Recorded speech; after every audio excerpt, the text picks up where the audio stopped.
order for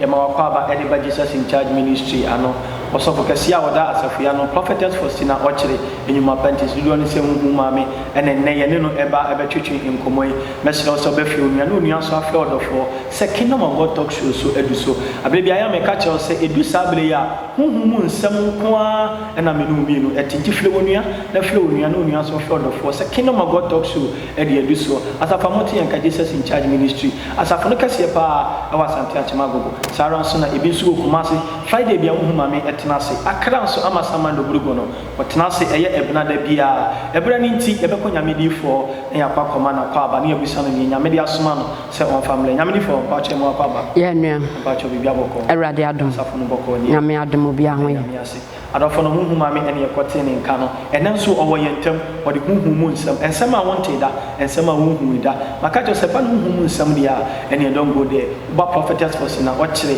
na safo mu dia hunhumu nsam ko a ene ye because ono oye hunhumu ni nti hunhumu ni ma ene odele ye be sa kono ho ne yabusa no topic ya na se dwuma yesu ko nyame dia ma no se on family wiase nyina nyame di fu esa ma kwa ba bi ye nua em se wiase nyina aye ready 18 sempa nyame e dia asoma se family wiase nyina me da se ene watiefo nyina me cheche obi biala wo hwe me YouTube, Facebook, TikTok, social media handles ne ba bia wo follow prophetess faustina okyere don se hunhumame ene me topic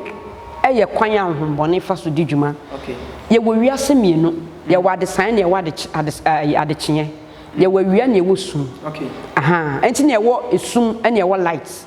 ene ye wo ba ne ye wo bema ene ye wo menye ne ye wo kom ne ye wo ahwease ne ye wo sore eti wo wiase ye wo ahonbone ene ye wo ahonhon papa honhom bone bia ye honhom bone ena honhom papa so ye honhom papa eti honhom papa ye ba ko pe ene nyankopon pe honhom akanyina ne obunsam honhom nyina ye ba ko eti ene na mbeka safa honhom niema honhom bone kwam fa so mudi omudwuma yo adofo amohwe ye wo wutie ye wo he TikTok wo he Facebook ana YouTube honhom ma me se ene topic nyame dia ma no so family me numienu eye kwan ya amomone fa so ye dey eye omudwuma me numienu ye nim kwan no se de omusi ye omudwuma enti na omode yare kran ko omode how amani atoto yeso ene nyamedi fo ebebie minu mienu ani na ye hu niema ahomone eye nyamedi fo na ebisa na wo ka mi bi se e wo wiase mienu ye de ye wo ye de ni se asasi so apɛ na eye wiase na e wiase foforo no so e wo he e wiase foforo no sa na dwe ye da no okay enti ye da ye wo tumi ahodo mo so so ba be ye adwuma okay aha eye nipadua ne na mu wiase na honhom boforo ebe take over wo nipadua nim e de ye adwuma no enti sa honhom no ene nyame ye wo mo so mo hwe enti wo kan bibi wo atene say Genesis Genesis Adisem 12 verse 7 wose na woto twiase ne na pamfu asase so obonsam ne na kro ne nkrofo ne nyame to gu asase so no wahu bonsam se onam hada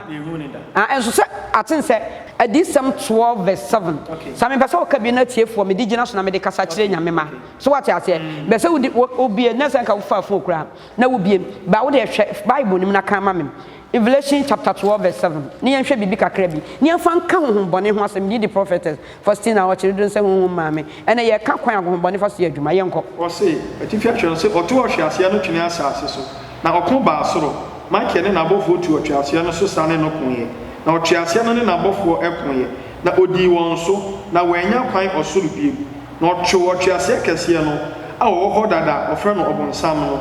Dia wadada amanama nyina no firi ho to ne twene asase tie hwana na mepe so to ne twene asase so wani afi unya kwala wahu bonsam so wobada wahu bonsam dan da wahu bonsam asase da na asase wo wo so ne hunhum ya da no e na wafa agent se ne nyame yi me se prophet faustina na wachi me magi wiase nyina de na kwantusem de na walesem ya to hunhum yare ya to ne so wa pre ya to kidney problem cancer de ato ne so wonya yaresa etu bonsam no so na pamfo no so hunhum e mo ye adwuma eti nya ma me hunhum ma because me wura hunhum e ko hu niema ye ne hunhum na manya hu solution na matire nwura hu ma mitime nye yare ne firi hunsam mitime nye wade na ayra ne fama eti obonsam na hunam fa mo hu no wo hunhum a wodi dwuma nyame difo nyame onhyira odofo se wate hunhum ma me se obonsam hunhum e bia na ode odigi no wano no wada na mo hunhum mu dia no sanete hu hia prophetess faustina okyere na wa direct na wa kyerɛkyerɛ na ode nyame asɛm so e dia ma nyame difo pa cho ye pese ye hu point and say a quite person or bonifor and say okay say obi wa untimi to stroke untimi to yale ade to no so a quite person or mutimi because yeah was asase so na omo huhum omutimi ba asase so omo ba asase so just say huhum adwuma no omo ye no omo de nipadua na ye okay so atiase ye nipadua no obonsam no se ne oye ye no wradua mu ye de enye yie enti obetuma akotena duam atena boom badu to be wo preti a ohia nipa eti ne ye wo ba yie ye wo bosom ye wo akom so ni nyina ye tumi obonsam to ba eti nipam e na ye wo preti eti edura na dwena abaifo hia abaifo no mahia no wo hia se na ye hia wasole na leader di animu no eye nipa mo wiase no enipa wo wiase no e na honhom na atenetene mu edu o makosa honhom wiase no ama o makodi nhyiam ene ye koso yare ade abresame eti ehye wi a enam sesame mabusu ani ntimi ni mo no ne ade asoma me ye honhom me honhom ne timi mu ba ni padua ni fi wiase ne baaye etim de yare ba ba honhom ba ube sofa yade no e wo honam fam okay nyame di fo nti etie wi a na chese before omo ne yare bi ba ye omo twi no okra ne fi ya twe okra ne fi mu ne yare ba ye okra na okra na sa be hye ni padua nim because abra ni kra no e be sore kra na tumi bonsam de be ye adwuma no wo yi kra ne fi ni padua nim no da kwa ye adwuma memi na mo nyame yi so me kra okay because nyame obi ehu nyame da wo hu nyame da aha me tenene okasa mete no okasa wo hunhum o mejo so camera ma agina woni me nkasa se na me ne wo kasa because me ye nipa eti wo sa me ni nipa na kasa nipa famu na me ni nyame so akasa de hunhum eti hunhum ade bi aye wo no se nyame ne be kasa honam famu a me ntime nyimu firim because hunhum ade na ye wo eti se ruade ne me kasa hunhum na me nso so matimi ananti hunhum adi wa firi hunhum bone a wo hawo mu me di prophetess faustina watch dodo ne se hunhum ma me yo adafo no hunhum ma me na ye tene nka no na nyame di fo ye bisa me bisa se obi hwe ye yare akran ko bi da no so obone fo se de wo kasa ye timi twi okra ne de yare akoto so hunhum na kra na sa be hye ni padua ni afena ni padua na ebele no obi bless a wakon ntimi nko e pa ocho di se ni pa na de na wo se wo ye ontu anamo no mra se hunhum ni atoye na maka kiro se me nam honam fam ni mudi nkomo honam fam ma ya so ne honam fam ba adanse ne niam kese a me dili was spiritual hunhum nyame ne me kasa hunhum woni man kasa hunhum me ntimi nyi wa hunhum bone da wo so ye de hunhum yare ato so hunhum ya se wo bibi enam so me kasa hunhum nti hunhum e hawo no metimi ate hunhum ne ma ji wa frem nsem eto obi antumrika no hia me nkran amasa man de brogo no kuma se fiada agogo ye prayer camp me di prophetess faustina watch nyame di fo de nyame hira wo sa topic ya wodi bie ni pani church ni pa kwanya obonsam ya ne ho adwuma eyo omo ye omo adwuma de se nyame ma na ba cho ye bisa se e bia me ameti ye anaso obi tie obi de yale kranko yi bia to no so akwantusem awosem obi ho a wo ye oba wadu ni pani fie so a wose wo ya to ne yafuru enti ye bisa se ni pa no no ankasa enti mi nyina mo pa ye ema nyame mie ne yafuru na ato ni mu samen ka so dem bebre nka bonifo ni ho okay empa ne ye bo a edi breki niama na babi abaifo ahia gi wa de no pin kwaje mfiri o de se hunhum be boa na kwa kwaje abrew eti na ebuwa won twesa nipa afame nsam awo bebre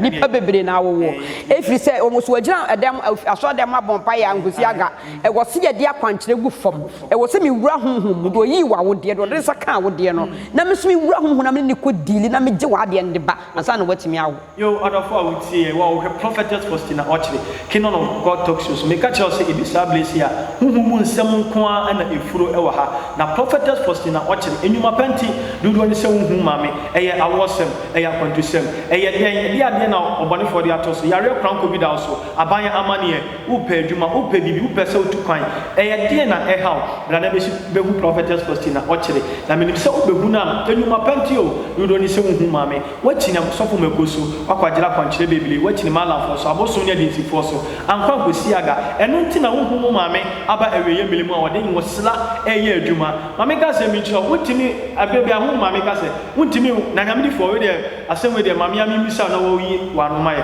wobetimi akọ hunhum mu kon e wo honamfo ontimi nko pacho edi entia de entia wontimi nko ne sai nyame boye ba honam fam se ni di ne nom ne nda e na honhum no so mo so adwuma honhum mu so ka so de honhum mu nsem be fa honam fam enye ye de so de fa honhum mu enu ti na wo hia honhum mu ni wo a wo ye honam ni e na wo bom paye no honhum bia ntache tu nya so rechi da de krofo gira so de mom twahwe no mawu wo mu hunu hwe no because spiritual bi nya de enka ho me deal for honhum yo adofo huhu maame na wokam o se o deli for huhu enti se ba no huhu nsam dia ene mpa tutu anamo ne be hia huhu maame ame fa safo ne branches ne bi enfama obetimi abehu huhu maame se huhu nsam ne how dia obetimi abehu no ebena da bia akra amasama do grogo no obi bi wo kuma ase o yare bi o amane bi o how bi a makwa so many years be hia huhu maame wo kuma ase every Friday bia be hia huhu maame sanso na o akra so a Tuesday bia huhu maame etena ase sanso na asante achema gugu be yakambo kese wo ho yare na bubu na bufom yare be kranko be amane be wo how be tutu anapo ne be hia nyamedifo na nyame nam no so emfa woje ene fa hodi emfa mlawo aha enene ye de kina won talk show so e be hia numbers no na etwegu ase no wo de fa na fra huhu mam se huhu mame yare kranko bi da me so makwa matini malam abosom so edesifo so nenso akwa kosi aga nenne de mate won kantimi ba be hia na ngosra nyame de ama no wo de bi asome so na mademe ho afi obonsam sem huhu mu nsem kwan a obonsam efa so a omoye omunyuma na huhu mu kwan a obonefo fa so a ede ne ma yare etu ne pa so ene ne huhu mami abebie yeni yenim se wo beba no ba be hia nyame difo enkechi bitu anamo ne be hia na me so be hia na yare na ada oso nyame de woje ne fa ho de bebe nyame tena nim kira na senenso ye be hia ye be hwe wani so se no be hia huhu mami and your life will never be the same. May the God bless you so much. Yakram.